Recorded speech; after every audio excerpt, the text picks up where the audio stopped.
God is our refuge and strength, a very present help in trouble. Therefore will not we fear, though the earth be removed, and though the mountains be carried into the midst of the sea. Though the waters thereof roar and be troubled, though the mountains shake with the swelling thereof. There is a river, the streams whereof shall make glad the city of God, the holy place of the tabernacles of the Most High. God is in the midst of her. She shall not be moved. God shall help her, and that right early. The heathen raged, the kingdoms were moved. He uttered his voice. The earth melted. The Lord of hosts is with us. Be still and know that I am God. I will be exalted among the heathen. I will be exalted in the earth. The Lord of hosts is with us. The God of Jacob is our refuge. In talking about human problems and how to solve them, we start right off with a false premise that there are such things as problems. Because in unity we don't call them problems. How many times have we expressed together the recognition that that which seems to be a problem is really a blessing, is really a challenge, is really an opportunity for further growth, for development, that the troublesome situation may often be a blessing in disguise, an angel unaware. Of course, it is somewhat humanly difficult to remember that, isn't it? Because there are all kinds of experiences that come our way that seem to be troublesome, seem to be problems. And so we'll just, if we mention problems once in a while, what we really are talking about are those situations which we have to deal with. But the key to it is not to give power to the problem, but to give power to the solution. Not to give so much power to the question as to give power to the answer. Many times we'll see on a businessman's desk, are you part of the problem or are you part of the solution? And perhaps that gives us the key to something that we often overlook, that these problems or troublesome situations are merely the outpicturing of troubled states of mind, conflicting thoughts and feelings, or inner pressures or inner areas that we haven't fully mastered or developed. And of course, as always, our approach is intended to be a practical one, so that every one of us can do something about it. And of course, as we sing at the close of the service, let there be peace on earth and let it begin with me, this extends into every area of our lives. That let there be solution to my problem, let it begin with me. Let there be healing in my body, and let it begin in my mind, my heart, and my soul. Let there be peace and harmony between me and all other people in this world, and let it begin with me. Let there be abundance flowing, full measure shaken together, pressed down and running over into my life, and let it begin with me. So the attitude which we have toward ourselves, the attitude toward life, the attitude toward other people, most of all our attitude toward God, is the determining factor in the solution of our problems. We shared this morning a hymn, God is my help in every need. It is the famous and revered prayer of faith, which all Unity students use daily. It is printed in countless pieces of our literature, in little cards to carry in your wallet, in your purse. It's in our hymnal, and I'd like just to share it again as we listen intently and meditatively to see that this really sets forth an attitude toward this God, our refuge and our strength, an ever-present help in time of trouble. This which will enable us to rise above the situation out here. How many times, and it would be a strange day indeed if we were not challenged in several areas, several times. We're challenged the minute we get up in the morning because we sometimes need to face ourselves honestly. We need to face our day. We need to get going and get out. And this is a challenge many times. And we are challenged as we meet certain situations with individuals that need attention. We are challenged in business matters, professional matters, social matters, personal matters. And constantly we are carrying with us those questions, those seeking attitudes of mind, which ask the important and basic universal questions: who am I? Why am I here? Where did I come from? Where am I going? It is the suggestion of our teaching that we go to the source and seek the answers from the inner intelligence, the inner wisdom, that which is greater than we are. And so this may have particular meaning when we say, God is my help in every need. God doth my every hunger feed. God walks beside me, guides my way through every moment of this day. I now am wise, I now am true, patient, kind, and loving too. All things I am, can do, and be through Christ the truth that is in me. God is my help, I can't be sick. God is my strength, unfailing quick. God is my all, I know no fear. Since God and love and truth are here. Transforming words, great insights, so simple that we may have tended to overlook them. So as you carry this with you in your minds and hearts, provide yourself with a copy of these words and use them daily. And it doesn't matter what the situation may be out here. If God is my help in every need, and my hunger feeds and fulfills me every way in every path of my life, how could I ever be alone? How could I ever be afraid? How could my faith ever waver?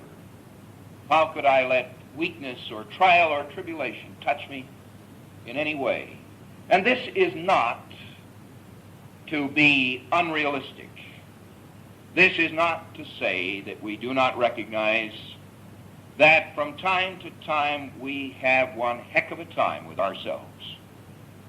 As one humorist, the poet Samuel Hoffenstein, said, "Everywhere I go too and spoil everything." We need to start inside and see just what it is that we are entertaining and allowing to bring up these specters and situations in our lives. But it may be of some encouragement to realize, as Emerson said, you'll never face anything worse than yourself. Isn't that a comforting thought on a damp morning? Nothing can ever come up anywhere that is any worse than what we are embodying right now within ourselves. Jesus said the kingdom of heaven is within you, and so is the area called hell in theology or figurative language. The kingdom of heaven is within us if we are in a state of balanced consciousness, because heaven means harmony or happiness and peace and order. And hell is the absence of those things. Abandon hope, all ye who enter here. It's the place where there is no balance, no harmony, no control, no dominion, no realization. And any other thought of a literal heaven or a literal hell, just let that be taken care of in its own way of natural law. We have plenty to do right here. Jesus said, sufficient unto the day are the things of that day. So we deal with them right now. There are 5 things that we need to do if we are to get on top of these packs of troubles and woes and ills that flesh is heir to, first of all, get a clear picture of yourself and your life the way you would like it to be. We'll just take these easily so that we have time to do it. Get a clear picture of yourself and your world the way you would like it to be. Never mind what appears to be. The Master said, judge not according to the appearance, but judge righteous judgment. Never mind that the small apartment is still your abode and the fine home has not yet appeared. Never mind that you may be walking or using public conveyance or a broken down car when the finer vehicle has not yet appeared. And really do not let your concern dwell upon the fact that the body may be filled with an ache or pain or fatigue when you have not yet demonstrated that full health. Never mind the incomplete areas of our lives or the struggle or strain that we may be still endeavoring to go through to lift ourselves to higher ground. But get a clear picture of yourself and your life the way you would like it to be. Many people have not road mapped that area at all, because each day they will say, oh, this is wrong, or this is taking place, or I have to do that, or why did I allow this to happen, or what am I going to do about that? And riding off in all directions at once, they don't have that focus of power, which comes from knowing who and what you are and where you are going. We come back then to our old friends. The self-image of ourselves is made in the image and likeness of God and given dominion over all the earth, and also the principle that we need to be going somewhere. We need to have unfolding stages of growth. Don't let your concept of yourself be forced upon you by others or by what the world says. That old thing, they say. Who says? Let them say. What do they say? What do they know about you and your consciousness? You are the captain of your fate. You are the master of your soul. So get a clear picture of yourself and your life the way you would like it to be. Now, once you have that established, be sure these steps are in order. And as Judd told you, you'll find them in the book, Human Problems and How to Solve Them, because this is the theme of the book, how to get on top of this situation and how to release the power of God, the creative power of life through your being. So be sure the steps are in order. Get that clear picture first. We are an optimistic. We are an affirmative. We are an enthusiastic religion.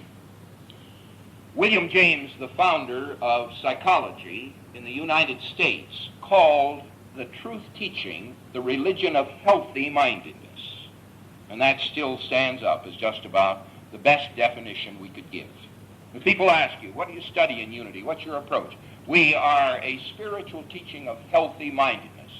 Well, what does that mean? And then you tell them.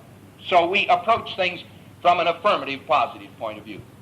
So as we are restructuring our world here, the point is to get that clear picture of ourselves and our world the way we would like it to be. And the second step, now, remember, in order, the second step, examine yourself and your world to see how it is different from the way you want it to be. Now, you see why it's very apparent why we shouldn't start with that step, because if we see all the things that are wrong, all the things that we don't like, all the things that we would like to change, we would probably never get around to doing anything about it. We would become bogged down by the burden of the imperfection. Now, nobody is saying that the world is perfect the way it is right now. No one is saying that hardly any individual within it, except the present company accepted, of course, is perfect the way they are right now. Except that that potential is always there if we allow ourselves to visualize and embody and realize and accept that we have infinite potential, that we are created perfect in the image and likeness of God, and if we learn to use the tool of the mind, the tool of the heart and the soul, and develop this spiritual awareness, we will change. Now, then, our second step, examine your world to see how it is different from the way you would like it to be, and we'll see a great inconsistency between ourselves and our world the way we would like it to be and where we are now. Now comes the healing and creative technique of spiritual truth. What do we do about this disparagement, this difference between the ideal and the appearance? First of all, we do not judge this appearance as a reality. Jesus said, "Judge not according to the appearance, but judge righteous judgment." Know that the only law of your being is that concept of yourself and the world the way you would like it to be. That is the law unto your being. This incomplete situation, this troublesome physical condition, this problem at the office and in business and in finances and getting along with other people, these will change if we remain true to this inner self, which is one with God. But if we start to believe that what is wrong is permanent and has power, then that becomes the law in our being. Because a man is what he thinks about all day long, and if he's thinking about his troubles, if he's thinking about his difficulties, then this is what he becomes. He becomes identified with those. That's the kind of food we eat. But if we keep ever before us the image and the likeness of what we want to be, then this releases the creative power, and that is what we become. This is the principle. This is the truth. This is the way it works. Developing a conviction that this is the way it works is what we call faith. And this faith is the major pillar of any valid spiritual teaching. That we must believe in this power. We must believe that this power is within us. And we must believe that all things work for good to those who love the Lord, which simply means to love the Lord is to voluntarily and consciously and continuously cooperate with the creative power of life and truth. That is loving the Lord. And the will of God, which we hear so much about in prayer and in religious teachings, is the working out of this good, is the appearance of this balance. So you see, every religious tenet, every principle that exists in any religion and back into the Old Testament, the most ancient of teachings, is as modern as tomorrow, because these principles have been laid down from the master intelligence and awareness, which is God, and we are left to discover these things for ourselves. All right, we've covered 2 points in our 5-part technique, then, of overcoming some of the difficulties and problems of life. First of all, get a clear picture of yourself and your world the way you want it to be. Second of all, examine your world to see how it is different from the way you want it to be, without reacting to that difference. Just dispassionately and objectively examine it. Now, here we go. The third step is to realize that the difference between the way you want it to be and the way it is within yourself. But so is the power to change it. Now, this is very important. As we see the difference between what we would like and what we want to be and do and have, and what we actually are and have, this difference is within ourselves. But so is the power to change it. If you only go part way with that, you'll start condemning yourself and say, oh, what kind of a person am I to let an illness come into my life? Or what kind of a person am I to have lost my temper? What kind of a person am I to have been rude and irritable and said that terrible thing to my wife or my husband? Or what kind of a person am I that I can't make a simple little project develop into a successful expression? No, that's not the way. Recognize that this reason, or cause as we call it, may be within you, but so is the power to change it. And the power to change it is God, which is our help in every need. One with God is a majority. With God all things are possible. Oh, we've heard these things 1,000 times, haven't we? But now the time has come to move them out of abstraction into a personal expression of them. If my world, if my business, if my home, if my associates, if my church, if my community, if my nation, if my world is not to the specifications of the truth and good which I know are possible, then I must realize that the reason for this is within myself.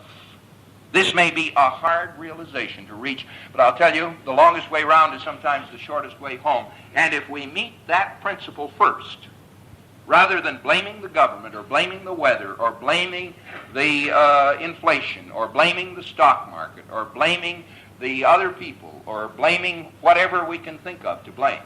You see, the world looks out here to assess, reason, and blame and cause. There's no point in looking out there. It's like the cowboy in the small western town many years ago when he saw a motion picture flashed upon the screen. And he was so swept up in the story, and when the bad man came and threatened the heroine, he took out his six-shooter and shot up the screen because he wasn't going to stand for that there varmint doing that to that pretty girl. But he didn't change a thing. The projector just kept right on going. The film kept right on grinding. There wasn't any screen there. It was all shot full of holes. Nobody could see anything. But he hadn't changed anything because the reason was not on the screen. The reason was in the film, which was in the projector. And we have constantly film being projected through the light of our own consciousness and falling upon the screen of life. It's as simple as that. This is all effect out here. Oh, some teachers say it's an illusion. Well, it's not an illusion, really. It's simply not real. Now, that may be quibbling, but it seems to be real, doesn't it? Because when it hurts, it hurts. And when we're hungry, we're hungry. And when there is a fight going on, it's unpleasant. And when there is misery, and when there is death, and when there is loss and grief, we respond and react to those things humanly.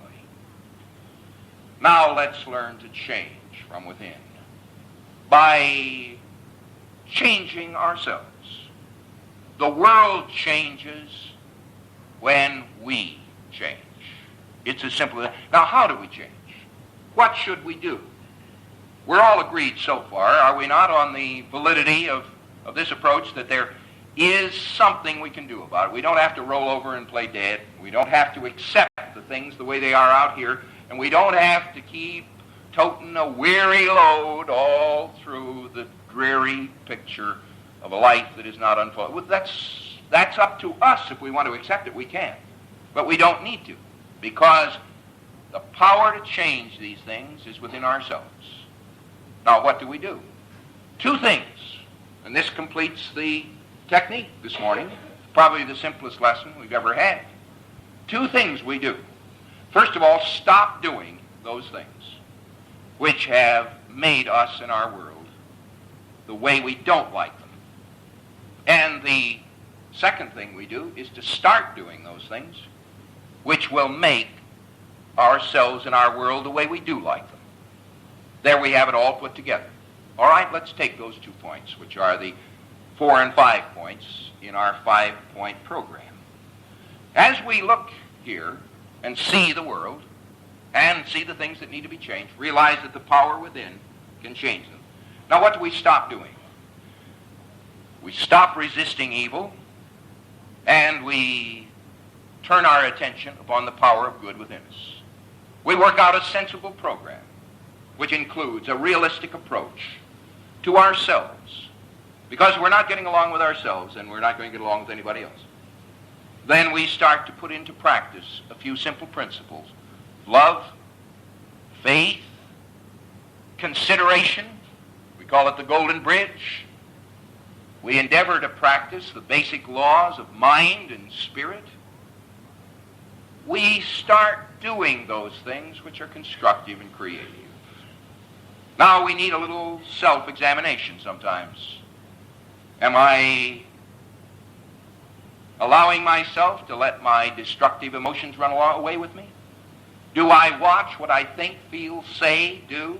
Do I watch what I eat? Do I watch the things which I can control? Just ask those questions. Stop doing the things that have thrown things out of focus, and go back to that projector, and what we do is just kind of adjust the knob a little bit here. Abraham Lincoln said most people are just about as happy as they make up their minds to be. We can be just about as good as we want to be. All too often, the prayer, however, is, Father, please make me good, but not just yet. There are a few things I want to experiment with first. But if we have that attitude, then we just have to put up with the fruits of negativity, conflicting inner feelings. Be honest with ourselves. Be willing to change if necessary. You see, some people will defend the status quo if it kills them. They'll say, well, that's the way I am. A fellow came in to see me with his wife. She had brought him in. He had struck her in anger. She said she wasn't going to put up with it anymore, that was the last time. And I turned to him and I said, do you have an explanation? He says, well, I can't help it. That's just the way I am.